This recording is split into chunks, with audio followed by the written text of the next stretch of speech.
Amigos, muy buenas tardes. Pues, ¿qué creen? Estamos de regreso después de unas vacaciones largas que nos tomamos aquí, Raimundo y yo, en este programa que es un concepto más que un programa, Punto Crítico, un programa que desde sus inicios busca precisamente tocar temas a veces difíciles, a veces alegres. En este caso, pues, tenemos un tema muy reciente, como ustedes saben bien, las elecciones que acaban de concluir y que todavía están en revisión por parte del Instituto Federal Electoral y bueno, los partidos políticos. Raimundo, gracias como siempre por acompañarme, mi amigo y compañero de correrías Raimundo León, quien es además corresponsal de periódico La Jornada. Raimundo, pues empezamos, ¿cómo la ves? ¿Qué te pareció el proceso electoral, man? No, pues antes que nada también dar un saludo al auditorio, pues regresamos a Punto Crítico después de algunos meses de ausencia, pero bueno, vamos a tratar de tener continuidad de aquí en adelante y sí, el hecho, tenemos noticia muy reciente, ni más ni menos que los resultados electorales y aquí es donde se pone interesante el asunto en cuanto al análisis postelectoral, que eso es, yo creo que ahorita está en boca de todos los mexicanos. Todos los mexicanos en general. E incluso a nivel internacional ya hay cuestionamientos muy serios. Muy severos.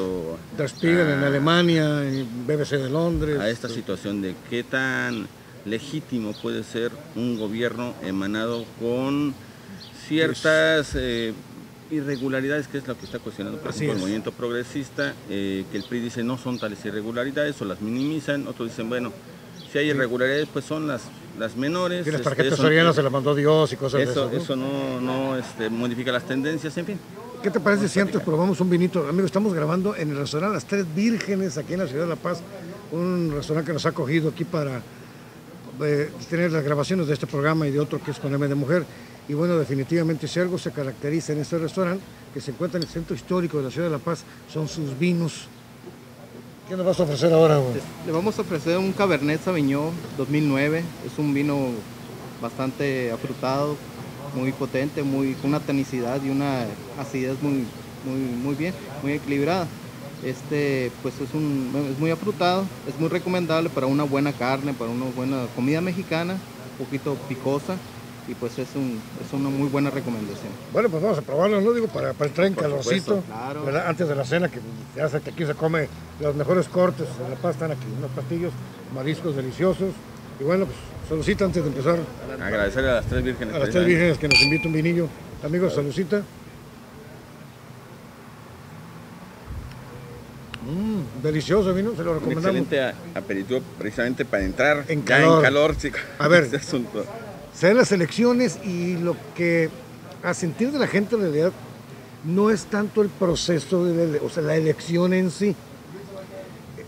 El gran malestar que se está dando a nivel nacional y en otros países como reflejo es todo lo que ocurrió antes, durante y después. ¿Estás de acuerdo conmigo? Así es, yo creo que a diferencia del 2006 cuando la gran discusión giraba en torno al conteo de votos, de que si era 1 millón de votos más, 1 millón de votos menos, los que había conseguido Andrés Manuel López Obrador, que si había rebasado a Felipe Calderón en aquel entonces o no lo había rebasado, y que finalmente solo se abrieron el 10% de las casillas electorales precisamente para poder hacer un reconteo, y que no fue suficiente para revertir los resultados. Así es. En esta ocasión, pues la ley, precisamente a partir de toda esa discusión que se dio en 2006, se reforma la ley electoral y ahora se permite precisamente que existen instrumentos que den esa certidumbre de poder en un momento dado abrir esas casillas donde existe, o abrir esas urnas donde existen dudas. Y precisamente ahorita estamos en el proceso del reconteo distrital. ¿Y cómo va, Raimundo? Mira, todavía están en porcentajes pues ya avanzados, pero todavía no podemos hablar de resultados oficiales hasta que las autoridades digan al respecto cómo quedaron. Pero de lo que sí podemos hablar, yo creo que podemos tomar como base son ya los resultados preliminares que se dieron a conocer desde el propio domingo. Así es. Ya por la noche y el lunes pues de manera más absoluta. Y bueno, decimos que en esta ocasión, a diferencia del 2006, la discusión ya no gira en torno al conteo de votos. Yo creo que 6 millones de votos más, sí, poco más, poco menos, 6 millones de votos que tiene Enrique Peña Nieto, que yo pienso que al final de cuentas esta tendencia va a prevalecer, aún con el reconteo de votos. Claro. No son el asunto aquí a discutir. El asunto a discutir aquí es proceso, lo que sucedió antes del proceso electoral, lo que sucede en campaña precisamente, lo que sucede durante la jornada electoral y pues lo que incluso está sucediendo de manera postelectoral con esto de los monederos electrónicos, que mucha gente de repente los quiere cambiar a algunas tiendas de autoservicio a y una de repente tienda a una tienda soriana y de repente no lo pueden hacer porque al final de cuentas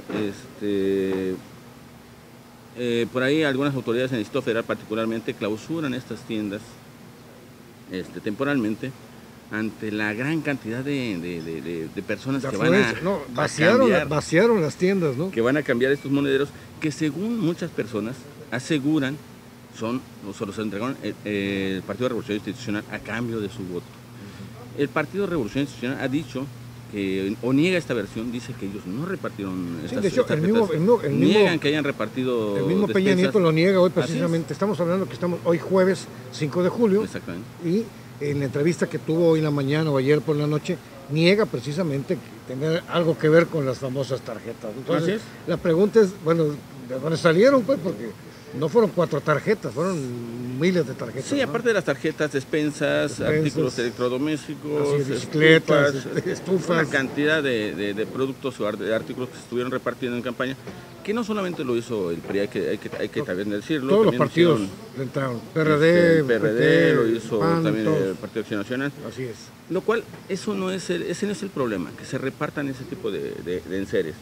Aquí la gran discusión es en cuanto al gasto que se hace en torno a ello. Porque, bueno, una cosa es que alguien reparta, no sé, 100 despensas y otra cosa es que alguien reparta 100,000. Sí, entonces, ahí hay una inequidad. Aquí en La Paz hubo 11 trailers, ¿no?, detectados con despensas. Eso, ¿no? Yo creo que es la gran discusión. O sea, sí existe una ley que marca topes de campaña. Claro. Que para el caso, por ejemplo, de los senadores, fueron de alrededor de 2.200.000 pesos por cada senador. Y en el mismo estado observamos que se sobrepasó con mucho. Yo siento que desde mi muy particular punto de vista se rebasó, particularmente en el caso de los candidatos del Partido de Revolución Institucional, y sin embargo, pues no pasa nada, ¿no? Al final de cuentas, el gran reclamo de los opositores, ¿no? Sí, la gran reclamo de los opositores es que se haga algo al respecto, ¿no? Claro. Y sí, tal parece que todo está en discusión si ese motivo es suficiente para que anular la elección. Pero el problema va más allá. Tenemos una institución que es la Fiscalía Especializada para los Delitos Electorales, la FEPADE, por ejemplo, que en realidad, en los hechos, brilló por su ausencia. Pues todavía es hora de que no presente ni siquiera una moción, una declaración al respecto, porque hay testimoniales, bueno, las redes sociales se han encargado de distribuir amplia y documentar todas esas irregularidades y la FEPADE no ha actuado. Pues pareciera que a lo mejor hay contubernio ahí, porque no es lógico que una fiscalía que se crea precisamente para evitar eso no haya actuado, ¿no? Se ve muy tibio, ¿no? Así es, entonces, eso lo vimos aquí en el Estado, lo vimos a nivel nacional. La Fiscalía Especializada para la Atención de Delitos Electorales desafortunadamente dejó mucho que desear, es decir, no intervino en los momentos en que realmente se requería que lo hiciera, es decir, de repente por ahí alguien se queja, algún partido político se queja de que hay cajas de tráiler, por ejemplo, a la orilla de la carretera que están prohibidas. Y la autoridad al final reconoce que efectivamente esas cajas de tráiler con propaganda de partidos políticos no deberían de estar ahí. Pero lo sanciona y lo hace un día antes o 2 días antes de la jornada electoral, lo cual me parece absurdo. Es decir, se reconoce el hecho de que hay un ilícito, pero al final de cuentas lo resuelve imponiendo una multa 2 días antes de la selección.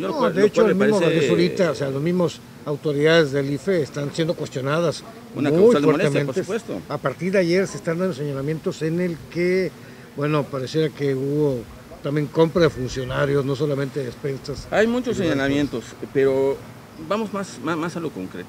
¿Cómo se desarrolla la campaña electoral a nivel nacional? ¿Qué te parece si lo tocamos ahorita que regresemos de comerciales? ¿Te parece bien? Amigos, pues no le cambie, se va a poner muy sabroso. Volvemos.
Bueno, amigos, pues estamos de regreso aquí en Punto Crítico y bueno, seguimos aquí en el restaurante Las Tres Vírgenes, tienen que conocerlo, está en el centro de la ciudad, a un lado del supermercado Arámburo, no es comercial, pero es muy reconocido por la vaca que tiene allá afuera, es un lugar muy bonito, precioso y la comida, pues no se diga, los vinos exquisitos. Dese una vuelta para acá, le va a gustar, buenos precios, excelente calidad. Raimundo, retomando un poquito la plática que teníamos y para cerrar esta primera parte o empezar la segunda, ¿por qué no platicamos sobre cómo desde nuestra perspectiva se desenvolvieron las campañas, el proceso en sí de la campaña? Sí, de hecho nos quedamos en esa parte en la que te iba a comentar, Salvador, a nuestro auditorio, cuál fue el papel que desarrollan, por ejemplo, en esta campaña los medios de comunicación. Así es. Muy cuestionados también, por cierto.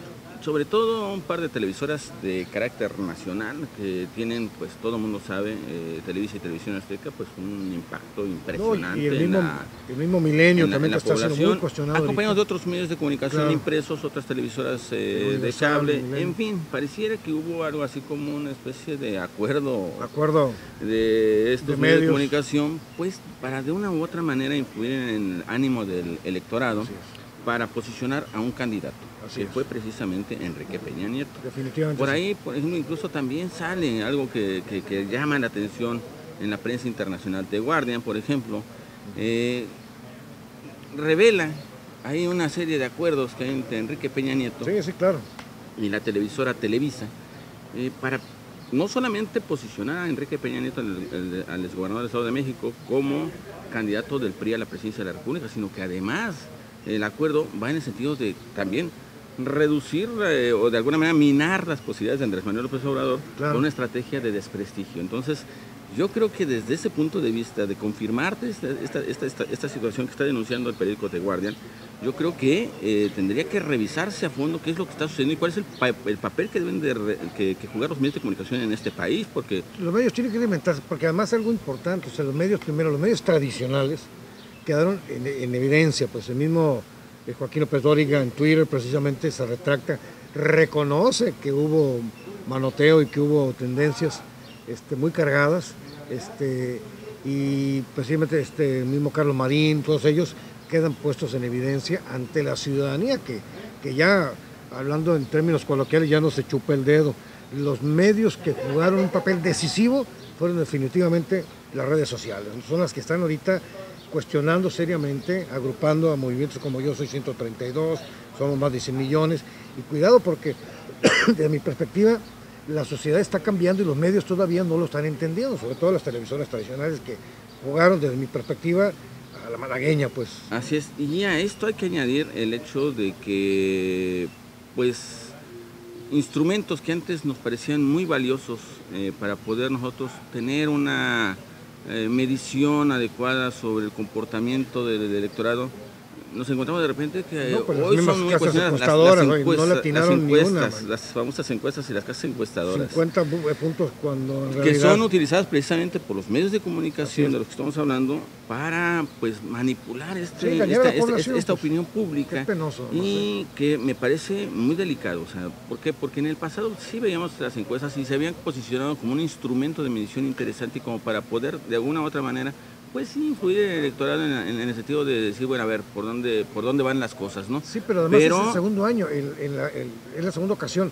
En la elección pasada tampoco le atinaron las encuestas. O sea, esto, en lugar de haber corregido precisamente y, bueno, no sé, a lo mejor manejar un código de ética, se volvieron a vender. Lo más delicado, o sea, es el hecho, yo no sé si esté mal o no esté funcionando la metodología que se está utilizando en la actualidad, de la generalidad de las encuestadoras, o de plano hubo un contubernio con estos medios de comunicación para tratar de inclinar la balanza a favor de alguien, porque da la impresión de que se convirtieron en instrumentos de propaganda, más que en un instrumento de medición. Pero, además, mira, tú sabes que las encuestadoras se manejan estadísticamente y los números no mienten, o sea, si tú haces una encuesta te tiene que dar un resultado por obvio, pues, porque son números, matemática pura.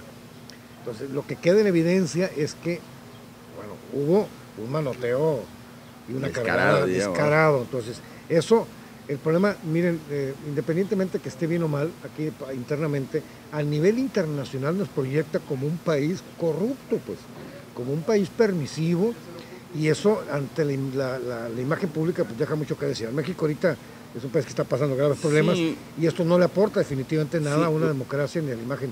Hubo encuestadoras Exterior, ¿no? que incluso manejaron puntajes abrumadores a favor de Enrique Sí, Peña Nieto. 50 encuestas puntos cuando en realidad no de llegaba a los 17, 23, 17 puntos por encima del segundo lugar, en este caso Andrés Manuel López Obrador. Así es. Y sin embargo las elecciones nos ubican realmente en la realidad, En la que realidad. son 6 puntos en realidad los Sí. que hay de diferencias. Yo siento que más ahí, menos. ahí tiene mucho trabajo los partidos políticos y el IFE, primero para recuperar la credibilidad, que está muy dañada, tanto de los partidos políticos, todos sin excepción, y también por otra parte pues de las autoridades como son el IFE, la FEPADE, que tendrán que reinventarse, bueno, si queremos llegar al 2015 con otra elección pues más, al 15 y al 18, con una elección más limpia, con más credibilidad. Sí, ¿no? yo nada más quisiera agregar que a este asunto de los medios de comunicación, el papel que jugaron las televisoras nacionales, al asunto de las encuestadoras que no le atinaron, pero que se convirtieron en instrumentos de propaganda, pues hay que sumar también este asunto de la compra y coacción del voto.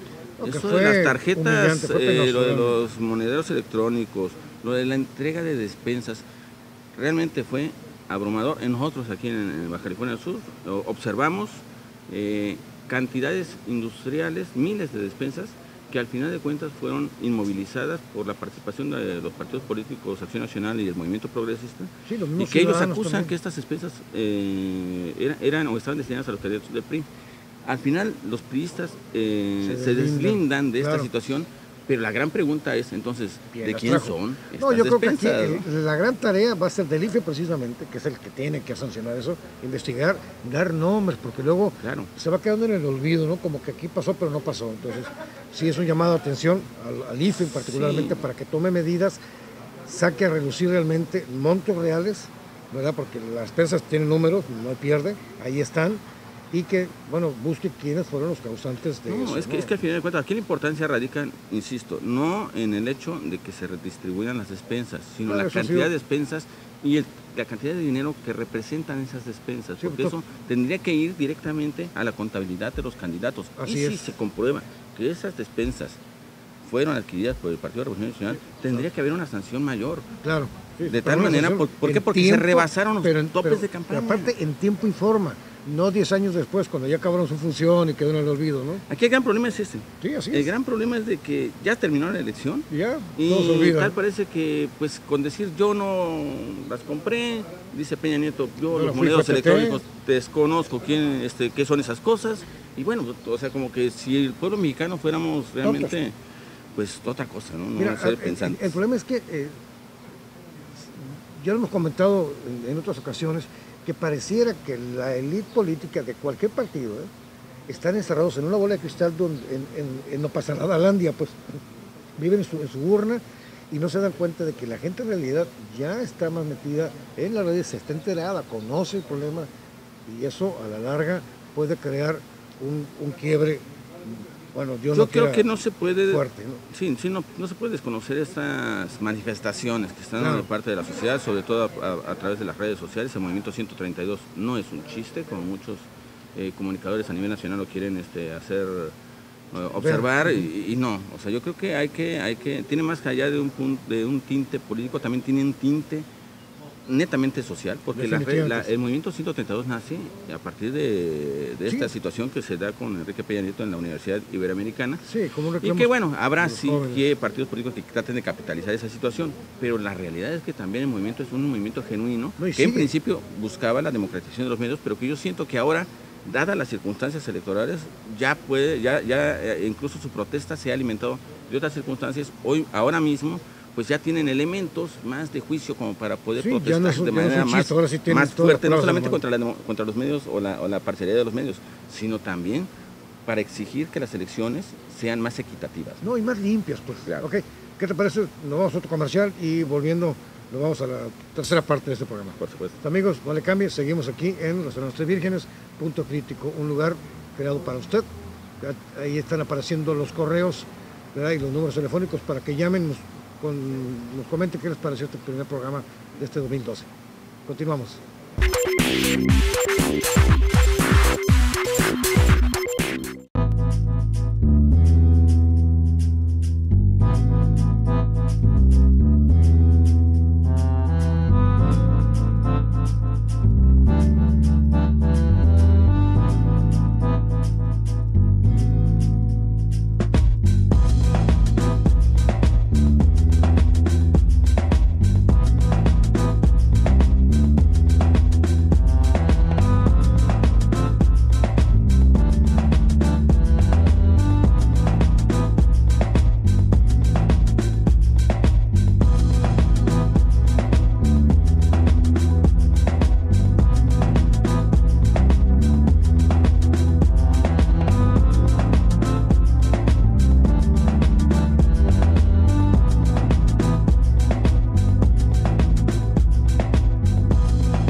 Bueno amigos, estamos de regreso aquí en Punto Crítico con Raimundo León y Salvador Caso, un servidor, y vamos a la tercera parte, el tercer bloque de este programa dedicado pues íntegramente al acontecer de las elecciones federales que acaban de concluir y que bueno, concluyeron con el voto, pero estará de acuerdo conmigo, pasando por un difícil parto, ¿no? Este nuevo gobierno federal que se está por integrar y que todavía hoy están recontando votos.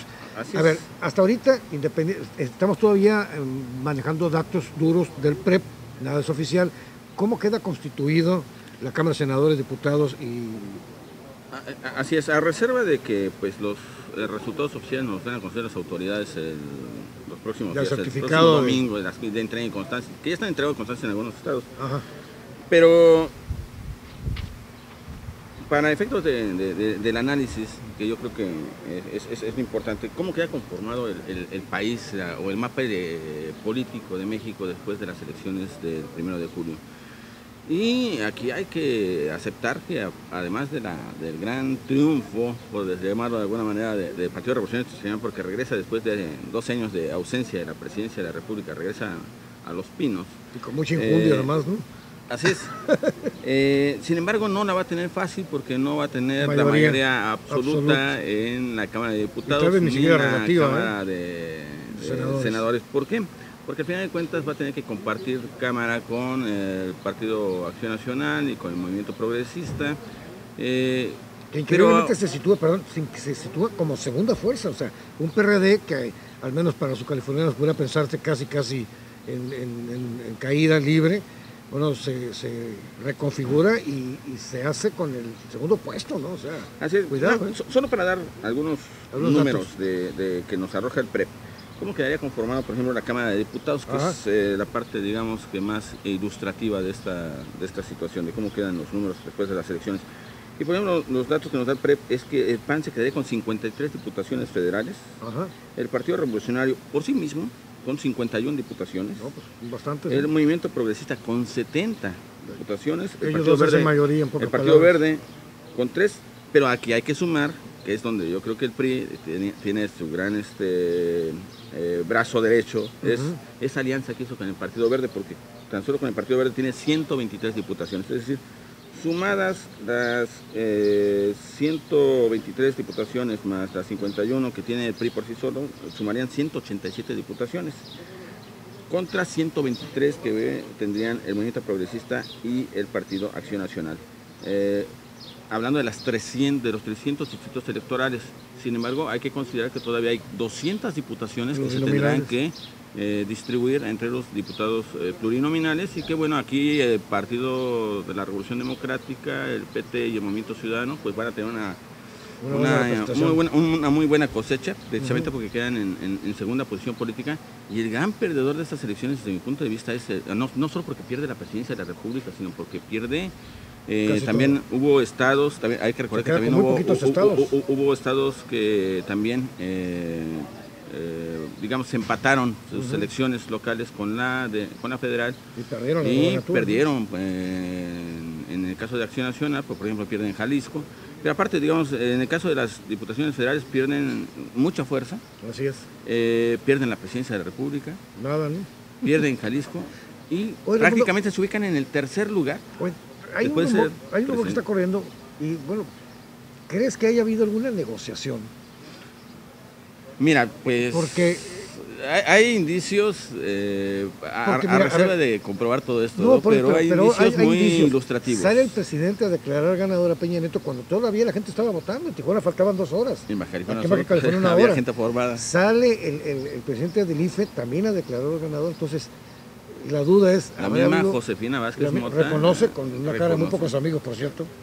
Reconoce, aunque no dice o no hace evidente quién es el ganador, sí dice que ella no es la ganadora y que evidentemente reconoce que su derrota en el proceso electoral o en la jornada electoral.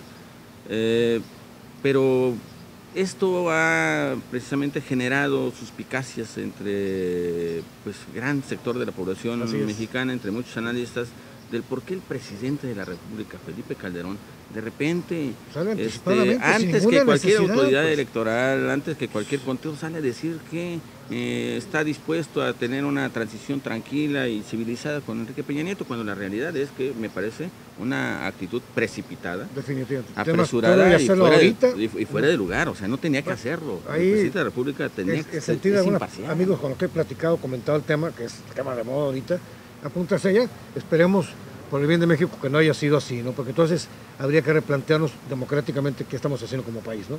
Sí. Ahora, volviendo al tema de la reconfiguración, tú sabes que hay reformas graves que el país urgentemente necesita: la reforma energética, la reforma a los estados, ¿verdad?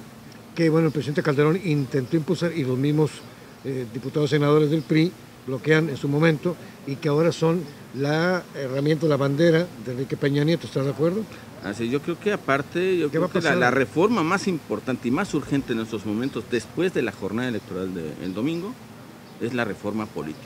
No, definitivamente que la reforma electoral. ¿Por qué? Porque al final de cuentas hemos comentado aquí la serie de inconsistencias que tiene la ley electoral, aún y cuando se remendó después de las elecciones del 2006, que gracias a la presión que se ejerció entonces, se logró un avance importante, claro. pero no ha sido suficiente. Queda en evidencia después de las campañas que acabamos nosotros de presenciar como mexicanos, que hay mucho por hacer en materia electoral todavía en este país, para que las elecciones realmente sean equitativas y sean legítimas. Es decir, que la gente después de la jornada electoral diga, ganamos o perdimos, pero con esa seguridad que da el hecho de hacer las cosas bien. Lo que debería ser realmente una democracia, ¿no? O sea, claro. Está bien, no estoy de acuerdo, pero si la mayoría votó y se respetó el voto y no hubo trampa, bueno, está bien, ¿no?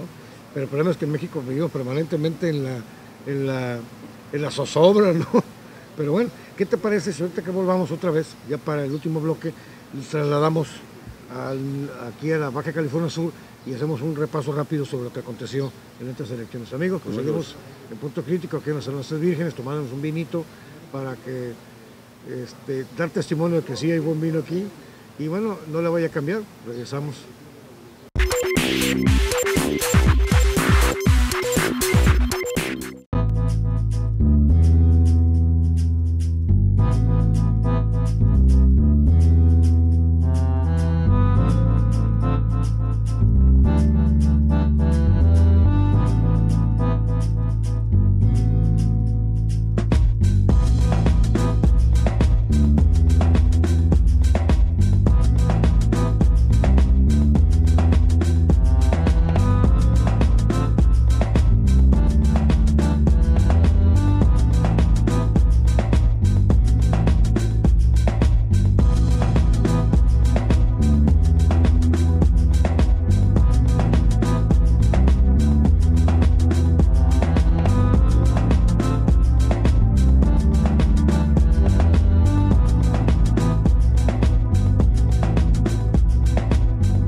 Amigos, pues estamos de vuelta aquí en Punto Crítico, ya entrando en la recta final de este programa. Y bueno, estamos hablando sobre las elecciones federales que recién están concluyendo. Y ahora el mundo me gustaría que pudiéramos trasladar contexto a nuestro estado de Baja California Sur, cómo quedamos, cómo quedó, cómo trascendió, qué pasó en Baja California durante estas elecciones, ¿no? Vamos, a ver que aquí vamos por partes. Vamos a hablar también un poquito de todo, claro. Pero vamos comenzando con los resultados que yo sé que son los que van a marcar de una u otra manera también la nueva configuración política del Estado. Vamos a ver, por ejemplo, en el caso de la presidencia de la República. Se preguntarán cómo queda Baja California, cómo queda Enrique Peña Nieto, cómo queda Josefina Vázquez Mota, cómo queda Andrés Manuel aquí. Pues resulta, amigos, que Enrique Peña Nieto obtiene, según el PREP, 103.396 votos. El Partido de Acción Nacional, es decir, Josefina Vázquez Mota, obtendría 73.985 y El Movimiento Progresista de Andrés Manuel López Obrador, 62.104. Es decir, aquí en Baja California Sur, pues el Partido Revolucionario Institucional obtiene un porcentaje muy importante de votación, le sigue Acción Nacional y se va al tercer lugar el Partido de la Revolución Democrática, PT y Movimiento Ciudadano, que bueno, yo creo que eso es entendible por una circunstancia. El PRD siendo gobierno hasta el febrero del año pasado, pues era la primera fuerza política de Baja California Sur. Sin embargo, pues vino la debacle, vino la derrota, terrible derrota de la cual creo que no se han logrado recuperar, y obviamente eso se refleja en la elección del 1 de julio, aunque había quienes pregonaban que el asunto iba a ser más grave, es decir, que iba a ser una iba a desaparecer casi prácticamente, y no es así. No es así, y eso se lo van a comentar porque, por ejemplo, en el caso de los senadores, porque podrían decir, no, es que Andrés Manuel López Obrador, la figura nacional, sí, pero bueno, en el caso de las senadurías, el PRI obtiene, por ejemplo, 85.728 votos, el Partido de Acción Nacional 79.223, es decir, se queda 6.000 votos atrás, 6.500 votos atrás. Y el Movimiento Progresista, que volvemos a lo mismo, o sea, todo el mundo supondría que iba a desaparecer, resulta ser que no, obtiene 47.378 votos. Que son muchos votos, para un partido que supuestamente estaba en desgracia, ¿no? Así es, que no le alcanzan, obviamente, para alcanzar ninguna senaduría, ni tampoco ninguna diputación federal, pero que le marca un piso importante, vivo, pues, considerando que aparte de la derrota de la gobernatoria del año pasado, pues el éxodo de priistas, se le fue el grupo Los Cabos, el éxodo de perredistas al Partido de Acción Nacional, que hoy gobierna la entidad. Sí, el Revolucionario Institucional también. Y al Partido Revolucionario Institucional. Es decir, se le fueron para todos lados, y aún así el Movimiento Progresista logra rescatar casi 50.000 votos. Entonces yo creo que es casi 50.000 votos para el caso del Senado, y más de 62.000 votos para el caso de la presidencia de la República en la figura de Andrés Manuel López Obrador, lo cual no es una cifra menor. Yo creo que los posiciona de manera importante rumbo a las elecciones locales de 2015. O que Leonel realmente hizo labor, él, en lo personal.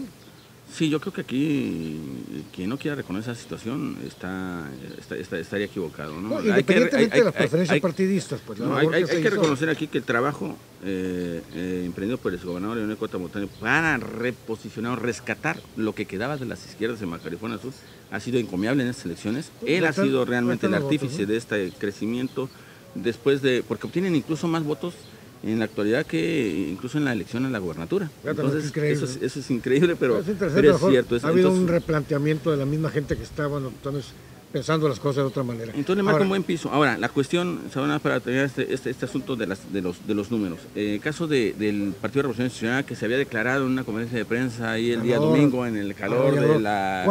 ¿Cuántos diputados senadores aporta cada partido? A ver, a eso voy. En el caso de los senadores, el Partido Revolucionario Institucional obtiene las 2 senadurías, es decir, gana el Senado de la República, entra Ricardo Barroso Agramón y entra Isaías González Cuevas.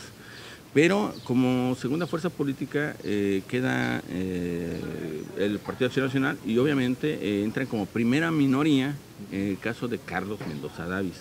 Él va a ser senador por Baja California Sur.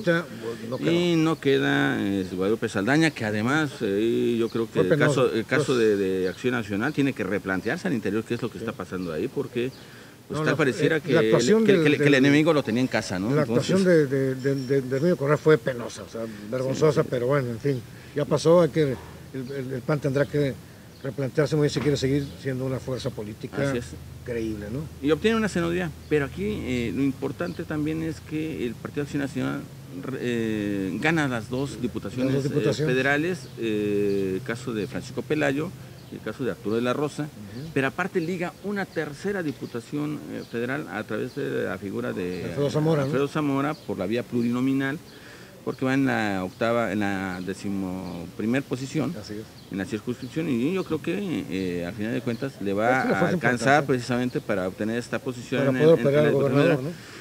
Y entonces yo ahí sí disiento de mis amigos periodistas que dicen que son la primera fuerza política del Estado después de las elecciones del 1 a de nivel julio. estatal los números no claro que mienten. no, claro que no. Hay que ser claros, obtienen 3 diputaciones federales de Acción Nacional, más una senaduría, y el PRI obtiene las 2 senadurías por mayoría. Entonces estamos hablando de que de 6 legisladores federales que va a tener Baja California Sur, pues 4 son de Acción Nacional y 2 son del Partido Revolucionario. No, y ahí están los números. O sea, y esos no, son inobjetables. no mienten. Ahora, ¿qué pasó finalmente también en Baja California Sur en la etapa preelectoral? Y es un asunto que habrá que también analizar y que es reflejo del asunto nacional. Que es con lo que empezamos la plática y la terminaremos. O sea, todo el acarreo indiscriminado de despensas, recursos, lo vimos en una ciudad invadida por carteleras, por cajas de trailers, por publicidad, por volanteo, por regalos, por tantas cosas que se dieron, que ese es el problema con el cual a mí me gustaría, no sé si estarás de acuerdo conmigo, encerrar este bloque, esta plática que tuvimos, porque lo penoso o lo preocupante no es si ganó fulano o sutano, a fin de cuentas todos representan a un país, que es México, independientemente del color que tengan, tendrán que trabajar y demostrar que la gente que votó por ellos lo hizo por un buen candidato. El problema de tanto de Baja California Sur como de México es la pérdida impresionante de credibilidad en las instituciones, que son las que deberían de generar, precisamente porque si no mal lo recuerdas, el IFE es el garante de los valores, del civismo, y ya ciudadanizado, de la ética. se supone que más. Así es, y se suponía que era el garante. Entonces, pues amigos, ahí están los hechos. No vamos a juzgar en ese programa si fue Tutú o fue Pepe, ¿no? Sino que lo que sí está a la vista es cómo van a hacer para explicarle al ciudadano qué pasó. Sí, yo creo que los resultados son inobjetables y sería vano tratar de decir que las tendencias se van a revertir aún con un recuento de votos. Pero lo que sí queda claro es que esta contienda fue inequitativa. En el sentido de que incluso si se supone que se marcan topes de campaña, se supone que marcan una serie de... Que ellos mismos pusieron además. Claro, que se supone que se establece una serie de reglas, pues que los partidos tienen que al final de cuentas cumplir con ese compromiso. Pero de repente siempre se buscan vericuetos, siempre se buscan excusas para poder meter goles, para poder meter despensas por aquí, para poder meter monedas por allá, para poder meter artículos para... Y al final de cuentas decir, yo no rebasé los topos de campaña porque pues no son míos, ¿no? Sí, entonces... el problema es que en la misma justificación, ¿no?, exhiben su miseria, ¿no? O sea, es penoso que la evidencia los pone en telejuicio y no tienen ni siquiera valor civil. Esa gente que nos va a representar en diferentes posiciones a nivel nacional, en el Senado, en el Congreso y en la presidencia de este país, no tengan el valor civil de reconocer las cosas como son, y eso obviamente no abona nada a un crecimiento que México necesita, y ante una imagen pública en el extranjero, que es lo que más nos va a pesar, porque países como Alemania, Francia, Inglaterra, Canadá y otros países están viendo y lo están poniendo además en sus medios, lo están leyendo, están viendo que definitivamente la democracia en México todavía es muy cuestionable, hubo amenazas, secuestrados, en fin, cosas que ya no deberían de pasar, porque México lo que necesita, desde mi punto de vista del mundo, es que hagamos las cosas bien, en bien de los que vienen atrás de nosotros, ¿no? Sí, yo me quedaría nada más con una última reflexión, Salvador, a nuestros amigos del auditorio, pues que ojalá y los nuevos legisladores, ojalá y el nuevo gobierno de la República, pues tenga bien revisar todo lo que sucedió precisamente en esta etapa preelectoral, que estas nuevas fuerzas políticas que surgen a partir de esta campaña con el Movimiento 132 y otros movimientos generados a partir de la sociedad civil y de las propias redes sociales, pues realmente tengan un eco en una reforma político-electoral que realmente garantice que las elecciones sean más limpias, más equitativas en este país, porque eso es importante para la legitimidad de la política mexicana. En la medida que nosotros tengamos realmente una contienda de altura, de civilidad, de reconocimiento al voto mayoritario, yo creo que se van a acabar todos estos sinsabores, todas estas protestas y demás. Creando, ¿no? Claro, o sea, no es lo mismo ganar de manera limpia que de manera tramposa, eso claro. Entonces, la situación aquí yo creo que tiene que entender a eso, o sea, la situación es quitar todas esas dudas de que el que participe en una contienda electoral, pues realmente lo haga porque tiene la mayoría de los votos y los ganó de manera genuina, de manera por convencimiento, Así porque es. tienen la mejor propuesta y no porque fue a dar una despensa o no porque fue a dar un monedero electrónico que de repente luego no lo pueden ni siquiera cobrar y el ciudadano se queda muy, pero muy molesto. Entonces, Así es, yo creo que es el que... Bueno, pues te agradezco como Perfeccionado. siempre, Raimundo, que hayas regresado aquí a Punto Crítico. Amigos, pues cada semana les seguimos trayendo un punto crítico diferente para que usted también se entere, pueda opinar, pueda participar y vea las cosas desde otra óptica, pero siempre como un punto crítico. Amigos, esto fue todo por hoy. Yo soy Salvador Castro, Raimundo León. Nos vemos en la próxima.